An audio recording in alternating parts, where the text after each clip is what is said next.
Langit Pasifik berubah tegang, dan dunia akhirnya menyadari, bukan sekedar parade kekuatan, tapi pembukaan babak baru dalam konfrontasi Indo-Pasifik. Untuk pertama kalinya dalam sejarah, kapal induk Liaoning milik Tiongkok menembus jantung pertahanan Amerika Serikat dan Jepang di rantai pulau kedua dan berlayar mendekati Guam, pusat logistik utama Amerika Serikat di Pasifik. Dan kali ini, tidak ada satupun yang berani menganggap ini sekedar latihan rutin. Dimulai dari perairan sekitar Pulau Nando dekat Kyoto, kurang dari 24 jam kemudian, Liaoning sudah bermanuver ke arah Iwo Jima. Gerakan ini tak hanya cepat, tapi juga dalam. Titik pentingnya, Liaoning memimpin penetrasi langsung ke rantai pulau kedua, garis pertahanan strategis Amerika Serikat di Pasifik Barat. Media Jepang menyebut ini manuver paling agresif sejak era Perang Dingin. Bahkan media Amerika tak bisa menyembunyikan kegelisahan. Sebagian menyebut, Liaoning menari di depan radar milik Komando Indo-Pasifik.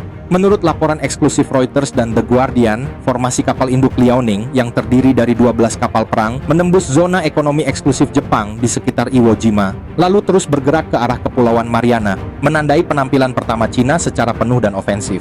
Cina mulai memainkan kartu tekanan strategis langsung ke jantung logistik Amerika. Liaoning tak sendirian.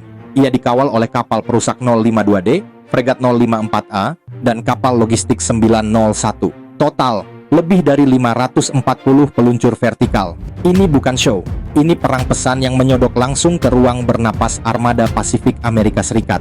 Washington segera mengerahkan dua kapal induk, USS Nimitz dan USS George Washington. Tapi anehnya, seperti dilaporkan Reuters, USS George Washington hanya berlayar selama 10 hari sebelum tiba-tiba kembali ke pelabuhan Yokosuka, Jepang, tanpa konferensi pers, tanpa unjuk kekuatan. Ini menimbulkan tanda tanya besar. Apakah ini rotasi normal atau Washington menarik mundur setelah menyadari posisi tak menguntungkan? Para analis menyebut, Cina telah mencapai superioritas maritim lokal meskipun bersifat sementara. Dan di balik layar diplomatik, retorika Washington soal ancaman Cina mulai terdengar seperti gema ketakutan, bukan pernyataan superioritas. Masuknya Liaoning ke rantai pulau kedua bukan sekedar unjuk kekuatan.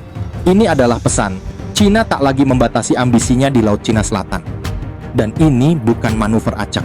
Setelah latihan dua kapal induk Cina sebelumnya Liaoning dan Shandong, Tiongkok menunjukkan bahwa mereka bisa melakukan operasi kapal induk secara simultan, menghadapi ancaman dua arah, dan memaksakan dilema strategi kepada Pentagon.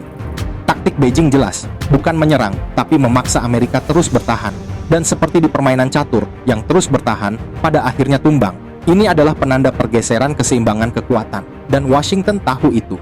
Bukan kebetulan jika The Guardian menyebut pergerakan ini sebagai a new era of forward naval projection from China. Amerika bisa terus menyebutnya provokasi, tapi dunia tahu siapa yang benar-benar bergerak lebih dalam. Dan saat Liaoning berlayar mendekati Guam, itu bukan hanya kapal yang datang, namun bayangan masa depan yang pelan-pelan menggeser posisi dominan Amerika di Asia.